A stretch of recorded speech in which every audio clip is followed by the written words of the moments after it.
Hello and welcome to my monthly update on Russia. If you're new here, my channel has three threads: monthly chat about Russian current affairs, my travel log, where I take you along for a look at interesting places, and editing my detective novel, The Gordian Knot. So thank you for being here, and let's begin. This article by Maxim Samorukov landed as a reading suggestion in my inbox.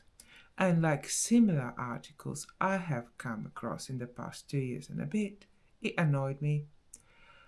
I don't disagree with Mr. Maxim's initial statement. What I'm not happy with is the way he goes about supporting it. The article starts with a brief introduction.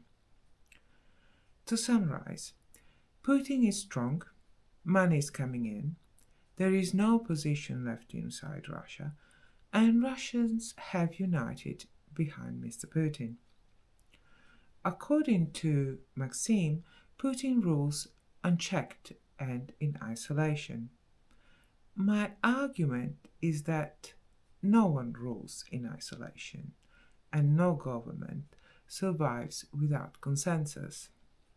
Therefore, I argue that Putin's rule is aided and supported by the political and economic elite, and his decision can be arbitrary up to the point that Russians are prepared to put up with them.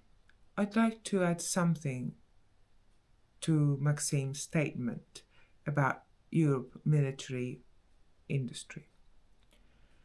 As you can see from this graph, things have picked up since the beginning of the war. Russia still allocates more of the government budget to the military than the US and Europe.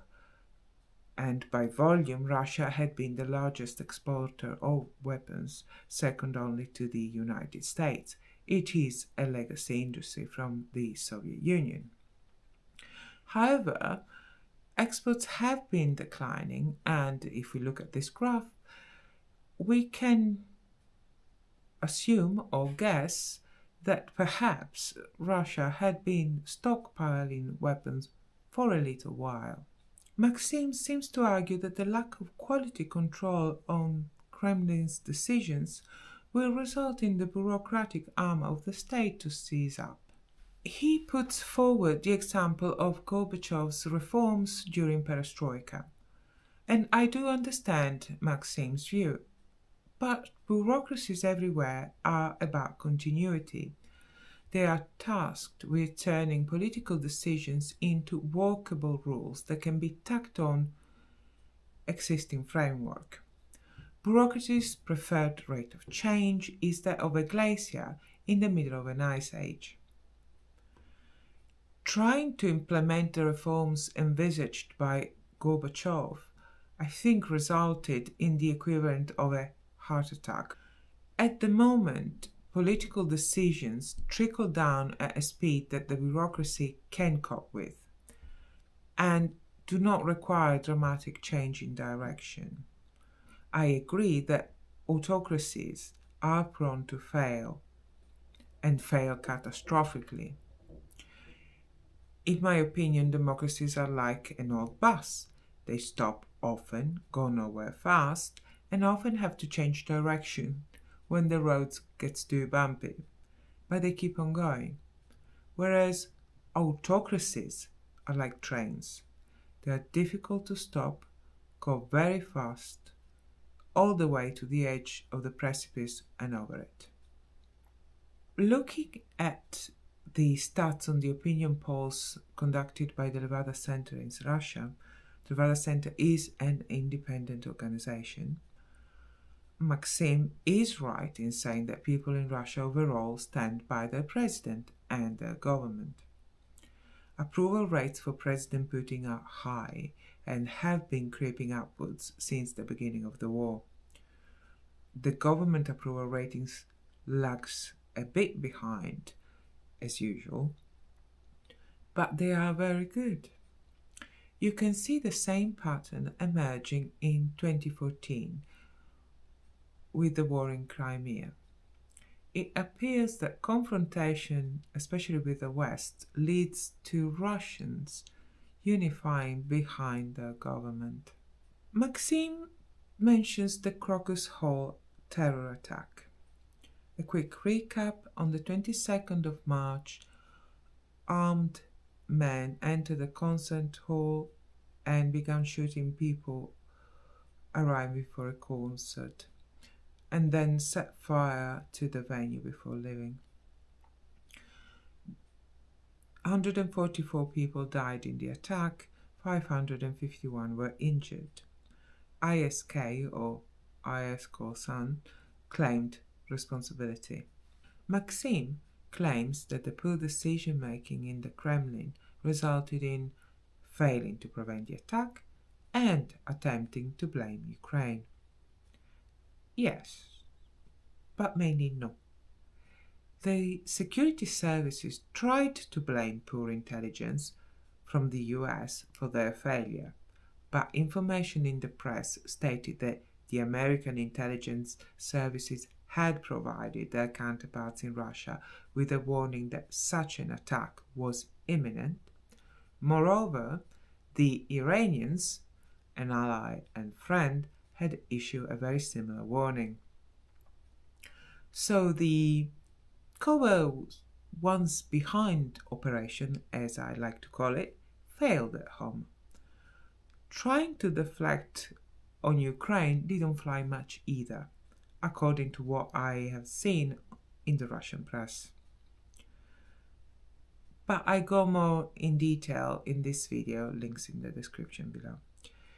Cutting through the noise, the targets of the extra security checks implemented after the terror attack are Tajiks. The security services may have said one thing, but they are concentrating their efforts on a community that they know IS Khorasan has infiltrated. Maxime touches on the negative economic effects of the Kremlin's policies. I covered the Bank of Russia policies and specifically Elvira Nebulina in this video, links below. At the moment, the economy is working well enough for Russians. As suggested by the Consumer Sentiment Index results, Russians seem to feel secure of their near future economic well-being. Economic collapse and even famine are mostly man-made. My point is that Putin lived through the last one, and although the economy could be better, plans had been put in place long before 2022 to make sure that Russians would have a soft landing. Mind you, not necessarily a comfortable one, but just good enough to get by. Maxime mentions the late Prigozhin's march on Moscow, 23rd-24th of June 2023, which stopped about 200 miles from Moscow.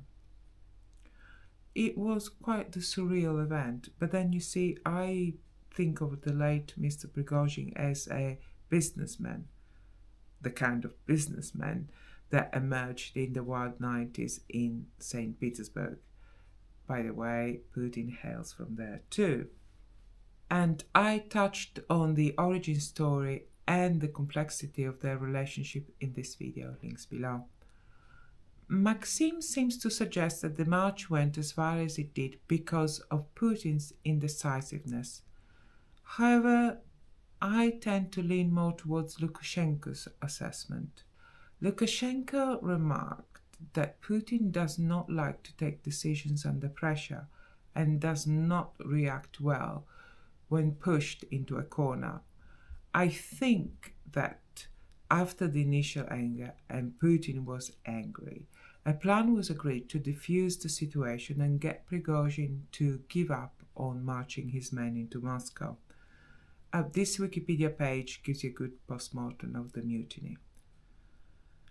According to Maxime, the events of the Machkala airport in Dagestan on the 29th of October 2023 are a sign of the degradation in Putin's rule.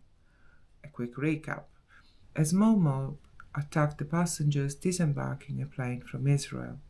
It has to be said that Dagestan is one of the poorest regions inside the Russian Federation.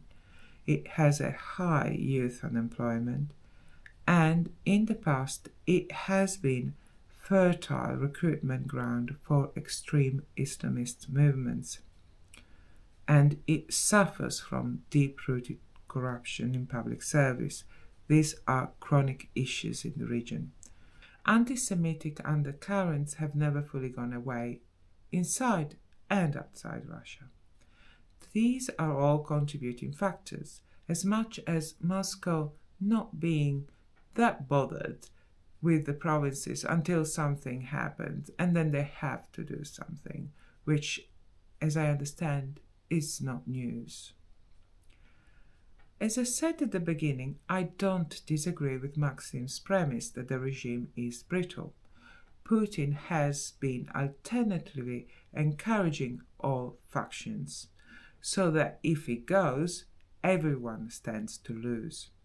This is a fairly destructive strategy in the long run, but in the near term, it has enabled him to stay in power. But to conclude, I am less optimistic than Maxim. I fear that Mr. Putin has put down the seeds that will come to define Russia long after he has gone. The middle class, a section of society that is the most likely to push for change, has not truly developed in Russia. Russians are depending on the government handouts or favor for their economic well-being and or success. The war in Ukraine and the confrontation with the West has helped in unifying Russians. Now the group defines itself not by some internal unique features, but by a far easier to achieve not them. For the future, the government has supercharged patriotic education and cut funding for the teaching of languages besides Russian, which has negatively impacted the teaching of local languages and by extension local cultures. As I said at the beginning, I do not disagree with Maxim's initial premise. I just wish that he would go on about supporting it with a bit more depth. Thank you for watching. Links below to the videos I've mentioned, where you can find out a bit more about the Crocus Hall attack, Putin, Prigozhin and Lukashenko relationships, Russia politics in the Middle East, and the Bank of Russian economic policies. Thank you for watching. Please like and subscribe. That would be wonderful. Have a lovely day. Bye-bye.